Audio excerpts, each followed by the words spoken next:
الحمد لله رب العالمين والعاقبة للمتقين ولا عدوان إلا على الظالمين وأشهد أن لا إله إلا الله وحده لا شريك له ولي الصالحين وأشهد أن محمدا عبده ورسوله وصفيه من خلقه وخليله سيد الأولين والآخرين اللهم صل عليه وعلى آله وصحبه ومن اتبعهم بإحسان إلى يوم الدين أما بعد. Chers frères et sœurs, aujourd'hui, bi'idhnillahi tabarak wa ta'ala, on va parler de l'importance de réconcilier les gens. L'importance de réconcilier les gens. Les désaccords entre les individus sont inévitables, car ils ont des caractères, des idées et des capacités intellectuelles différentes. Certains sont plus perspicaces que d'autres, ce qui entraîne naturellement des conflits. Ainsi, des tensions peuvent éclater. Entre qui? Entre un homme et son épouse. Entre un enfant avec son père ou avec sa mère, ou l'inverse. Des tensions peuvent éclater entre voisins, entre associés dans un business, entre collègues de travail, entre employeurs et employés. Ces différends peuvent concerner l'argent, les paroles, les actes, voire des enjeux plus graves comme des conflits physiques et des disputes généralisées. Parfois, ces tensions s'enveniment au point de devenir incontrôlables, notamment lorsque des personnes mal intentionnées colportent des rumeurs et attisent les dissensions. Et je vous demande, s'il vous plaît, Allah yabarak fikum, d'être très attentif. Pourquoi? Parce qu'on vit une époque où de plus en plus on entend un tel ne parle plus à son frère en Allah, ou son frère de sang. Un tel parle plus à son fils. Une telle parle plus à sa mère. De plus en plus on entend parler de division au sein de la communauté, au sein de certaines familles. Et là, on va avoir deux catégories de personnes. Ceux qui vont chercher à plaire à Allah et à réconcilier les cœurs, et ceux qui vont attiser la haine pour faire en sorte que le feu devienne encore plus grand. Vous faites partie de quelle catégorie de personnes? Posez-vous la question. Un frère, il ne parle plus à son autre frère en Allah ou de sang, et puis il y a quelqu'un qui va venir, au lieu de lui dire « Mais non mon frère, pardonne pour qu'Allah te pardonne. Mais mon frère, tu gagneras en récompense auprès d'Allah si tu réponds au mal par le bien. » Au lieu d'avoir ce type de profil, malheureusement, il existe des gens qui vont faire quoi? Ils vont mettre de l'huile sur le feu. Tu lui parles pas? Mais si tu pensais qu'il avait fait que ça, attends, je te raconte le dernier dossier, tu le connais pas. Allahu Akbar. Ça plaît à qui ça? À Allah, le tout miséricordieux? Ce comportement-là, est-ce qu'il nous fait gagner l'agrément d'Allah? Ou est-ce que c'est plutôt le diable qui est satisfait de ce comportement? Et malheureusement, il t'a utilisé, tu es devenu un de ses pions.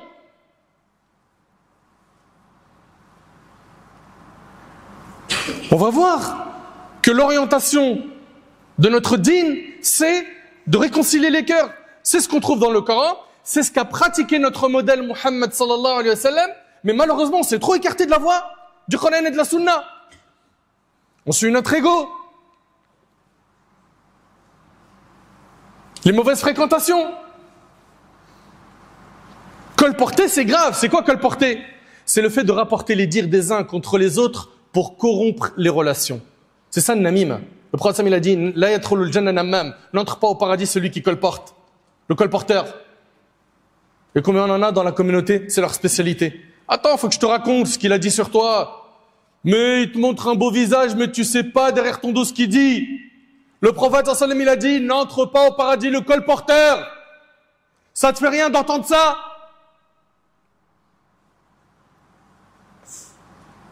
Pourquoi cherches-tu à aller dans la direction du diable au lieu d'aller dans la direction du Coran?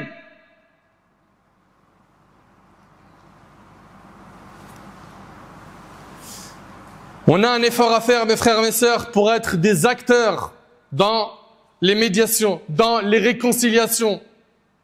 Et notre religion a incité à être de cela. Et on va voir, subhanallah, les mérites d'être de ceux qui réconcilient les cœurs. Allah Ta'ala il dit La khayra fi kathirin min najwahum illa man amara bi sadaqatin aw ma'rufin aw islahin bayna an-nas wa man yaf'al dhalika ibtigha'a mardati Allah فَسَوْفَ نُؤْتِيهِ أَجْرًا عَظِيمًا. Écoutez ce qu'Allah Ta'ala il dit. Il n'est aucun bien dans la plus grande partie de leur conversation secrète. Allah Ta'ala il dit, il n'est aucun bien dans la plus grande partie de leur conversation secrète, sauf si l'un d'eux ordonne l'aumône, le bien ou la réconciliation entre les gens. Quiconque le fait, cherchant l'agrément d'Allah, nous lui accorderons une immense récompense. Cheikh Saadi, rahimahullah, en commentant ce verset, il a dit « Il n'est aucun bien dans la plupart des conversations des gens qui consistent soit en des propos permis mais futiles, soit en des propos mauvais et nuisibles, comme les propos illicites sous toutes leurs formes. »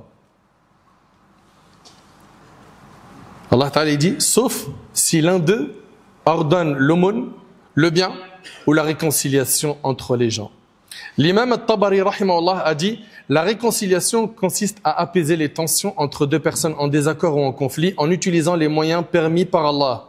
L'objectif est qu'ils retrouvent l'harmonie et l'unité conformément aux enseignements et aux commandements d'Allah. Deux personnes, ils ne peuvent plus du tout communiquer ensemble, ils se détestent.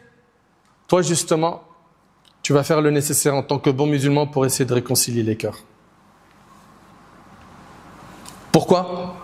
Pour avoir les récompenses de ton Seigneur Jalla fi'ula. Et tellement la réconciliation entre les gens a de la valeur dans notre religion nous a autorisé, écoutez attentivement s'il vous plaît, de mentir pour réconcilier deux personnes. Ce ne sont pas mes propos. Kalthoum bint Uqba ibn Abi Mu'ayt radiyallahu anha wa an jami' as-sahaba relat qu'elle a entendu le messager d'Allah sallallahu alayhi wa sallam dire « Le menteur n'est pas celui qui réconcilie les gens en attribuant des paroles bienveillantes ou en disant du bien. » Dans la version rapportée par Muslim, il y a un rajout où elle a dit « Je ne l'ai jamais entendu autoriser le mensonge dans les propos des gens, sauf dans 3 cas, parmi eux, réconcilier les gens. » Et c'est rapporté par Bukhari et Muslim. L'imam al-Khattabi rahimallah a dit « Écoutez bien, ce sont des situations, donc les cas de figure où le mensonge est autorisé, ce sont des situations où une personne peut être contrainte d'ajouter des propos ou d'aller au-delà de la stricte vérité afin de préserver l'entente et d'éviter un préjudice. Le frère, il parle plus à l'autre frère. Toi, tu viens, tu dis à un de ces deux, mais en fait, il aimerait bien venir vers toi, mais juste laisse-lui l'occasion. Il regrette ce qu'il a fait, et c'est un mensonge. Mais toi, ton objectif à travers cela, c'est de réconcilier les cœurs. Ça, c'est permis en islam. Et de l'autre côté, tu vas aller chez l'autre aussi lui dire la même chose. Tu sais que il aimerait venir vers toi, mais voilà, ta porte, elle est vraiment condamnée. Essaye de l'ouvrir un petit peu, etc. Et tu vas apaiser un petit peu les tensions des deux côtés. Il dit Khattabi, dans certaines circonstances, un léger degré de désobéissance a été toléré en raison de l'espoir qu'il mène à une réconciliation.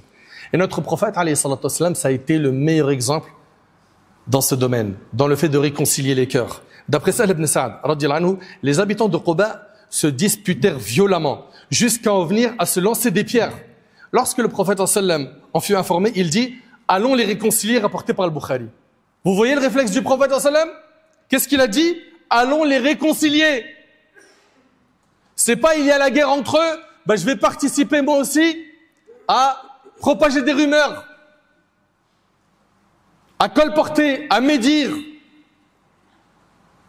à détruire encore plus leurs relations. Malheureusement, c'est ce qu'on voit de plus en plus aujourd'hui, surtout à l'ère des réseaux sociaux. Notre religion nous ordonne de préserver, de maintenir l'entente et les liens entre nous. Allah Ta'ala, il dit « Wa'atasimu bihablillahi jami'a wa la tafarraqu » Attachez-vous tous à la corde menant à Allah et ne vous divisez pas. Allah Ta'ala, il dit « Wa in ta'ifatani minal mu'minina iqtatalu fa aslihu baynahuma » Si deux groupes de croyants se combattent, réconciliez-les. Voilà ce que nous dit le Coran. Il te dit pas prends parti sans avoir écouté les deux versions. C'est souvent malheureusement ce qu'on entend aujourd'hui. Et mets de l'huile sur le feu. Détruis encore plus la relation. Mais pourquoi vous faites ça? Pourquoi vous ne craignez pas Allah? Pourquoi vous refusez de suivre le Coran? Vous êtes bien musulmans.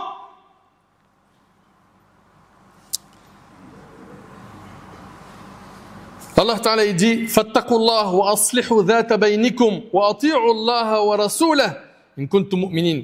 Allah Ta'ala il dit craignez Allah, rétablissez de bonnes relations mutuelles et obéissez à Allah et à son messager si vous êtes croyants. Allahu Akbar. Notre religion nous incite donc à réconcilier les cœurs. Il y a probablement autour de toi des gens qui ne se parlent pas. Il se peut que ce soit des gens de ta famille ou de tes amis.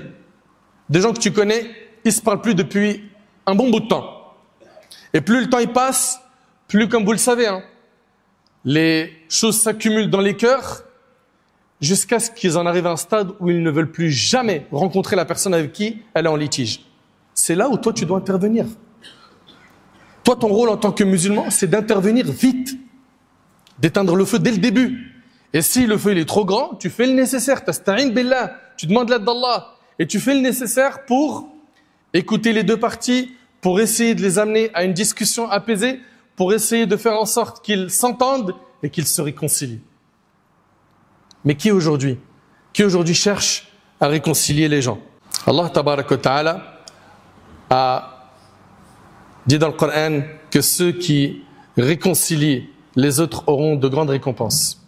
En réconciliant les gens, vous savez qu'est-ce qu'on gagne? Allah Ta'ala il dit à la fin du verset Wattaqullah la'allakum turhamun. Et craignez Allah afin que vous puissiez être touchés de sa miséricorde, pour que vous puissiez bénéficier de sa miséricorde. Subhanallah, tu réconcilies les gens, tu as bénéficié de quoi? De la rahma d'Allah Azza wa Jal. C'est la plus belle chose que tu peux avoir dans cette vie et dans l'au-delà, d'être touché par la miséricorde d'Allah. Également, réconcilier les gens, c'est un moyen de pouvoir quoi? Trouver le salut. Allah Ta'ala il dit وَمَا كَانَ رَبُّكَ لِيُهْلِكَ الْقُرَى بِظُلْمٍ وَأَهْلُهَا مُصْلِحُونَ. Il ne convient pas à ton Seigneur de détruire injustement des cités alors que ses habitants cherchent à s'amender, c'est-à-dire quoi? À s'améliorer, à se corriger. Chers frères, chères sœurs, parmi les récompenses que l'on obtient en réconciliant les gens, il y a ce que notre prophète sallallahu alayhi wa sallam nous a rapporté dans le hadith qui est rapporté par l'imam Abu Daoud, d'après Abu Darda, le prophète sallallahu alayhi wa sallam a dit: ne vais-je pas vous informer de ce qui est meilleur que le degré du jeûne, de la prière et de l'aumône? Est-ce que vous écoutez attentivement, s'il vous plaît? Le prophète sallallahu alayhi wa sallam il a dit: ne vais-je pas vous informer de ce qui est meilleur que le degré du jeûne, de la prière et de l'aumône? Les commentateurs du hadith, ils disent qu'il s'agit de ce qui est surrogatoire. Mais ça reste quand même quelque chose de grand. C'est-à-dire que ce qui arrive là, c'est meilleur que de jeûner, prier et faire des aumônes surrogatoires. Ils disent bien sûr, le prophète sallallahu alayhi wa sallam a dit, réconcilier entre les gens. Car certes, la discorde entre les gens est celle qui rase. Je ne dis pas qu'elle rase les cheveux, mais elle rase la religion et c'est rapporté par Abu Daoud. Effectivement, quand il y a une discorde entre les gens, qu'est-ce qui se passe? Ils ne se parlent plus. Il y a de la médisance des uns vers les autres. Du mauvais soupçon. Des calomnies. Des rumeurs qu'on va faire circuler. Et tout ça, ça rase la foi. Tout ça, ça rase la foi. Parmi donc les récompenses que tu gagnes quand tu réconcilies les gens, c'est la récompense qui a été citée ici dans le hadith, qui est plus grande que le degré du jeûne, de la prière et de l'aumône, en réconciliant les gens. Également, le prophète sallallahu alayhi wa sallam, il dit, dans le hadith d'Abi Huraira qui est rapporté par Muslim, le fait de réconcilier entre deux personnes est une aumône. Subhanallah, t'as pas envie de gagner des récompenses auprès de ton Seigneur? T'as pas peur du jour où tu seras présenté au Seigneur des mondes? T'aimerais pas être à l'aise ce jour-là et avoir assez de bonnes actions pour valider ton examen, ton passage sur terre? Profite de l'occasion. Tu vois des personnes autour de toi, ils se parlent pas. Toi, tu vas faire le nécessaire pour les réconcilier. Pour réconcilier les gens, il y a des comportements à adopter. Premièrement, la sincérité. Tu fais ça lillah azza wa jal. Tu ne fais pas cela en recherchant un intérêt mondain. Certains pourraient peut-être aller dans cette direction de la réconciliation. Pourquoi? Parce qu'en faisant ça, il va profiter des contacts d'un tel. Il va lui ouvrir les portes du business, etc., etc., etc. Tu veux réconcilier les gens? Sois sincère dans ta démarche et surtout, sois juste. Ça veut dire quoi? Ça veut dire que si tu vois quelqu'un qui est proche de ta famille et qui est fautif, tu le défends pas parce qu'il est de ta famille. Non, tu dois être le plus juste possible. Par rapport à cela, le prophète sallallahu alayhi wa sallam a dit: assurément les justes seront auprès d'Allah sur des chairs de lumière à la droite du tout miséricordieux. Et il s'agit de ceux qui sont justes dans leur jugement au sein de leur famille et de ceux dont ils ont la charge, rapportée par l'imam Muslim. Pour terminer, les bienfaits de la réconciliation. Elle implante dans les cœurs la vertu du pardon et de l'indulgence. Quand tu vas réconcilier les gens et si tu t'y prends bien, ça va faciliter aux gens de pardonner à autrui, remplaçant ainsi la rupture par l'amitié et la haine par l'amour. Elle permet de gagner des récompenses auprès d'Allah. Elle contribue à l'harmonie dans la société. Vous imaginez si nous on joue pas notre rôle d'être des médiateurs, d'être de ceux qui vont réconcilier les cœurs. Vous imaginez la société elle va ressembler à quoi? Elle contribue donc, la réconciliation, à l'harmonie dans la société ainsi qu'une vie équilibrée. Elle mène au pardon mutuel entre les parties en conflit. Elle apporte le bonheur au cœur, libère les âmes de la rancune, de la haine, de l'animosité et de l'envie. Par contre, l'absence de réconciliation entraîne 1.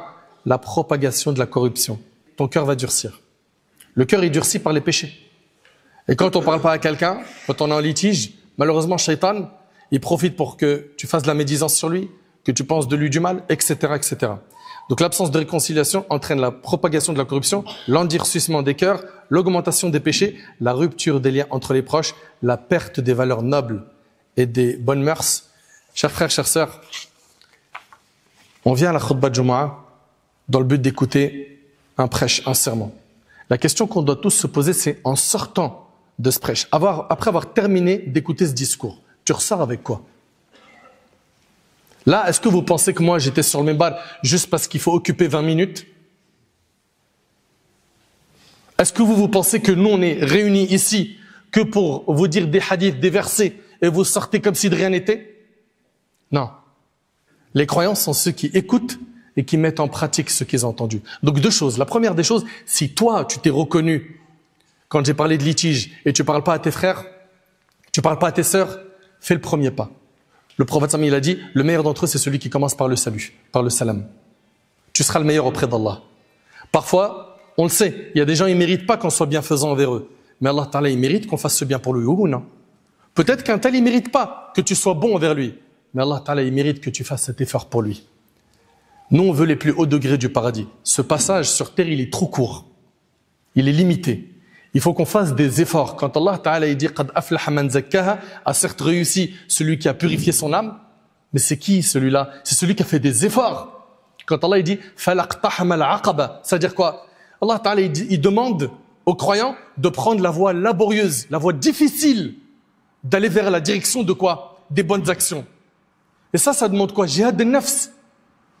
Tords ton ego et fais un premier pas vers ton frère pour Allah. Et comme toi tu veux le pardon, pardonne. Et au final, c'est toi qui en ressortiras grandi le jour du jugement. Et puis j'aimerais finir avec une chose. Tu lui parles pas, tu lui en veux, tu l'attends le jour du jugement. Je te pose juste une seule question. Est-ce que tu serais satisfait si le jour du jugement, votre litige est tranché par le Seigneur des mondes et que ton frère il soit jeté en enfer parce que tu lui as pas pardonné? Serais-tu satisfait de voir ton frère dans le feu le jour du jugement?